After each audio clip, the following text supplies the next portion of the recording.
Half KG हमने boneless chicken लिया है, उसको हमने बॉईल करके श्रेड कर लेना है। फिर पैन में थोड़ा सा ऑयल, 1 टेबलस्पून लहसुन अदरक का पेस्ट, उसमें हमने चिकन ऐड करना है, उसको मिक्स करेंगे। उसके बाद हम इसमें दही डालेंगे 4 से 5 टेबलस्पून, उसको भी मिक्स करेंगे। फिर कुटी हुई मिर्च, काली मिर्चें, ज़ीरा और पिसा धनिया और नमक हमने इसको डाल के मिक्स कर लेना है। उसके बाद इसमें डालेंगे लेमन जूस, उसको भी मिक्स कर लेंगे। थोड़ा चाइनीज़ फ्लेवर सॉल्ट और सिरका ऑप्शनल है। फिर इसको कोयले का दम दे देंगे 2 से 3 मिनट के लिए।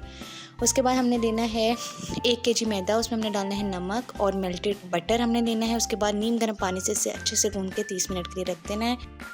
फिर हमने इसके पेड़े कर लेने हैं छोटे छोटे और तेज़ गरम तेल में इसको हमने फ्राई कर लेना है।